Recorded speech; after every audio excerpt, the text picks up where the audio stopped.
नमस्कार। आज हम लोग जे.एस. ब्रूनर, जेरोम शेमोर ब्रूनर की संज्ञानात्मक विकास का सिद्धांत। देखिए, संज्ञानात्मक विकास के सिद्धांत मुख्य रूप से 3 लोगों का है। कौन कौन? Gene पियाजे, JS. ब्रूनर और आशु बेल। तो जीन पियाजे जो 4 अवस्था बताए थे संज्ञानात्मक विकास के सिद्धांत। संज्ञानात्मक से आप समझ लेंगे जो संज्ञान होता है, जो हमारी ज्ञानेंद्रियां और कर्मेंद्रियां होती हैं, उनसे जब बच्चे का विकास होता है, बच्चे का बौद्धिक विकास, संज्ञानात्मक विकास होता है, तो उस विकास को जो है संज्ञानात्मक विकास कहते हैं। और इसमें सबसे पहले संज्ञानात्मक विकास के लिए 3 लोग हैं। संज्ञानात्मक, कभी कभी क्वेश्चन आता है नंबर 1 पे जीन पियाजे, नंबर 2 पे ब्रूनर, तीस पे आशु बेल। हम लोग किसके बारे में पढ़ना? चूँकि जीन पियाजे जी को हम लोग पढ़ चुके हैं। इनकी 4 अवस्थाएं थी। क्या अवस्थाएं थी? 4 अवस्थाएं थी। 4 अवस्थाएं थी। नंबर 1 पे संवेदीकामक अवस्था, जो 0 से लेकर के 2 वर्ष, सेंसरी मोटर स्टेज। उसके पास पूर्व संक्रियात्मक अवस्था 2 से लेकर के 7 वर्ष, जो प्री ऑपरेशनल स्टेज। फिर मूर्त संक्रियात्मक अवस्था 7 से लेकर के 11 वर्ष, कंक्रीट ऑपरेशनल स्टेज। फिर उसके बाद औपचारिक या अमूर्त संक्रियात्मक अवस्था 11 से लेकर के 15 वर्ष जो थी। तो ये 4 अवस्था। लेकिन ब्रूनर जो अवस्था 3 स्टेज में है। कौन कौन सी? पहली है क्रियात्मक अवस्था, इनएक्टिव स्टेज। दूसरी है सांकेतिक अवस्था, ये प्रतिबिंबात्मक अवस्था, आइकॉनिक स्टेज। तीसरी है सांकेतिक अवस्था, जिसे सिंबॉलिक स्टेज कहते हैं। तो इस तरीके से इनकी 3 अवस्थाएं। कितनी अवस्थाएं? 3 अवस्थाएं। ये भी आप याद रखेंगे, अभी आगे चल कर डिस्कस करेंगे। थोड़ा सा हम लोग जे.एस. ब्रूनर जी के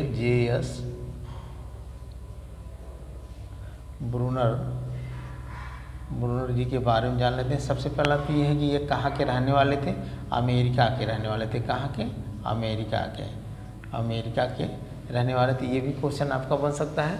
और इन्होंने जो जीन पियाजे जी ने संज्ञानात्मक विकास का सिद्धांत दिया था, उस सिद्धांत को इन्होंने आगे बढ़ाया था। इसलिए इन्होंने कहते हैं कि जो है संज्ञानात्मक विकास के सिद्धांत का नवीनीकरण किया था। क्या किया था? नवीनीकरण। संज्ञानात्मक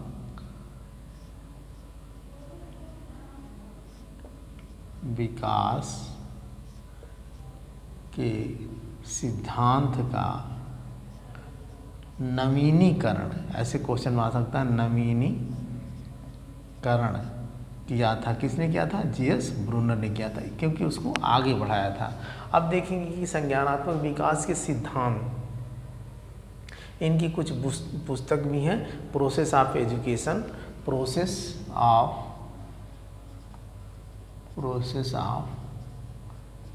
एजुकेशन, ये स्टडी ऑफ थिंकिंग।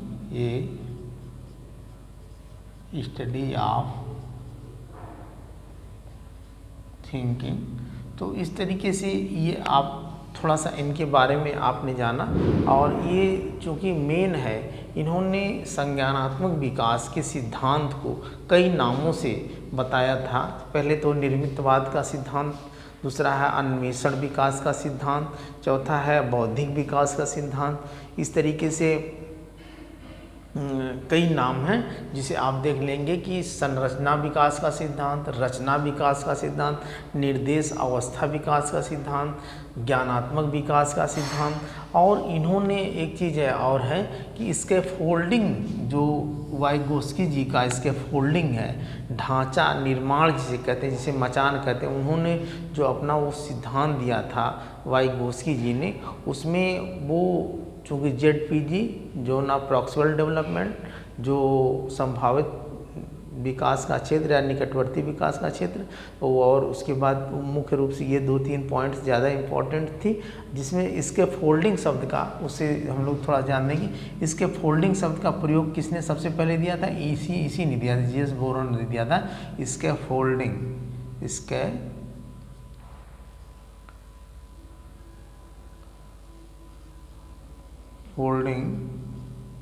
शब्द का प्रयोग ये किए थे सबसे पहले किए थे, लेकिन उस पर रिसर्च किसने किया, उस पर अपना प्रतिवेदन किसने दिया था, वाइगोस्की जी ने दिया था। इसलिए वाइगोस्की जी इसके फोल्डिंग में आते हैं, मचान जिसको कहते हैं, ढांचा निर्माण किसे कहते हैं। और इन्होंने बताया था जो विकास होता है वो सतत होता है। पियाजे जी बताते हैं विकास असतत होता है। और इन्होंने बताया था कि जो बच्चा विकास की अवस्था में सीखता है, और जिन पियाजे जी बताते हैं कि बच्चा विकास के किसी भी अवस्था में सीख सकता है। तो इन्होंने ये बताया था कि अब देखेंगे कि बौद्धिक विकास का सिद्धांत, इनके कुछ सिद्धांत हैं। बौद्धिक विकास का सिद्धांत बच्चा का जो अपना संज्ञान है, जो बुद्धि है, जो ज्ञान है, उस हिसाब से जब सीखेगा, अपने बुद्धि से सीखेगा, तो उसको कहेंगे बौद्धिक विकास का सिद्धांत। सीधी सी बात है, नाम से ये स्पष्ट है। कभी कभी आता है बौद्धिक विकास का सिद्धांत किसने दिया था, जी.एस. ब्रूनर ने दिया था। संरचना विकास का सिद्धांत ये बताते हैं किसी भी संज्ञान के विकास के लिए जो है ज्ञान आवश्यक है। किसी भी संरचना को जानने के लिए जो है ज्ञान आवश्यक है। जब तक हम ज्ञान नहीं जानेंगे तब तक हम किसी संरचना, किसी वस्तु का जो है संरचना के बारे में नहीं जानेंगे। यानी A to Z उसके बारे में जानना, वो संरचना, अपने संज्ञान से उसके बारे में पूरा जानना।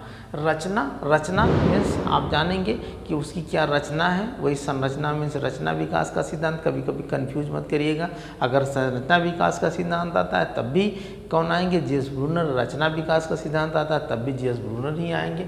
निर्देश अवस्था विकास का सिद्धांत, निर्देश अवस्था, बच्चा स्वयं अपने आप को निर्देश भी देता है, कोई कार्य करता है वो तो छोटा बच्चा है, अभी छोटे बच्चे की बात हो रही, बच्चा क्या कर रहा है, अब निर्देश भी देता, नहीं ऐसे करना चाहिए, ये सही है, ये गलत है।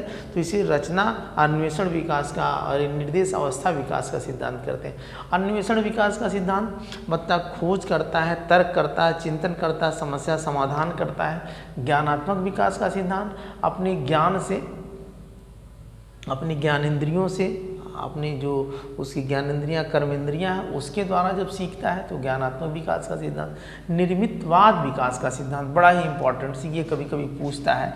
निर्मितवाद और अन्वेषण, मुख्य और संरचना, ये ये ज़्यादा 3 पॉइंट जो है आप इसको इम्पॉर्टेंट मान लेंगे। ये जो है इनका ये सिद्धांत जो है, यानी ये संज्ञानात्मक तो अपने आप में है ही है, प्लस ये संरचना विकास का सिद्धांत, अन्वेषण विकास का सिद्धांत, निर्मितवाद विकास का सिद्धांत, ये ज़्यादा इम्पॉर्टेंट्स है। तो इस तरीके से ये इम्पॉर्टेंट्स है। तो यहाँ पे अब देख लेंगे कि हम निर्मितवाद मतलब कि बच्चा कोई चीज़ सीखता है किससे, संज्ञान से, और उस चीज़ को सीख करके उसमें खुद वो निर्माण करता है, तो उसे निर्मितवाद का सिद्धांत कहते हैं। भाई निर्माण कर रहा है, कोई चीज़ जो है कंस्ट्रक्टिव कर रहा है तो उसको बना रहा है, तो निर्माण कर रहा है, इसलिए जो है कंस्ट्रक्टिविस्ट भी कहेंगे। और ये निर्मितवाद का सिद्धांत, विकास की जो अवस्थाएं होती हैं उस विकास की अवस्थाओं को क्रियात्मक अवस्था, विधि निर्माण की अवस्था, गामक अवस्था, सक्रिय अवस्था, इस पहली अवस्था को, इनएक्टिव स्टेज को जो है 4 नामों से, कभी कभी क्रियात्मक अवस्था या सक्रिय अवस्था या विधि निर्माण की अवस्था या गामक अवस्था के भी नाम से जानते हैं। कहीं कहीं आप देखेंगे जो इसकी एज है, कहीं कहीं 0 से लेकर के 1.5 वर्ष भी देता है, 0 से लेकर 1.5 ईयर देता है। अच्छा, कहीं कहीं 0 से लेकर के 3 वर्ष भी देता है। तो ये जो है मून है 0 से लेकर के, ये आपका सही है 2 वर्ष ये है। अगर ये कन्फ्यूजन वाला ये है तो इसमें 0 से लेकर के 2 वर्ष आप सही मानेंगे। और कहीं कहीं 0 से लेकर, अगर ये देखें कि 0 से लेकर के 2 दिया है तो ये दोनों नहीं देगा, वो अलग देगा, तो उसमें आप कन्फ्यूज। अगर 0 से 1.5 दिया है तो 0 से 2 और 0 से 3 नहीं देगा, तो इस तरीके से आप उसको सही मान लेंगे। तो उसमें क्या कर रहा है कि क्रियात्मक अवस्था कौन सी अवस्था होती है, बच्चा क्या करता है, बच्चा शारीरिक गामक मतलब कि उस अवस्था में 0 से लेकर के 2 वर्ष तक की अवस्था में अपने शरीर के द्वारा जो है अपनी ज्ञानेंद्रियों और कर्मेंद्रियों के द्वारा, मतलब आँख कान नाक जीभ त्वचा हाथ पैर के द्वारा जो है वो उछल कूद करेगा। वो जो है किसी चीज़ को पकड़ेगा, किसी चीज़ को पकड़ के मुंह में डालेगा, कोई चीज़ फेंक देगा, खिलौना है बाहर बार बार फेंक देगा, बार बार उसको उठाएगा। इस तरीके से वातावरण के साथ अंतःक्रिया करेगा। जो कुछ भी देखेगा, लाइट है तो लाइट मारेंगे उसके चेहरे पर तुरंत चकाचौंध हो जाएगा, यानी प्रकाश के प्रति जो है वह एक तरीके से चकाचौंध हो जाएगा। और संरचना ज्ञान की प्राप्ति, उसको जो है एक तरीके से संरचना, कोई चीज़ जब उसकी मम्मी है जब उसको कटोरी में दूध लेके आ रहे हैं तुरंत अपना मुंह खोल देगा। जब उसको कपड़ा पहनाने के लिए उसकी मम्मी लेके आती है कपड़ा तो तुरंत अपना हाथ ऐसे उठा देगा।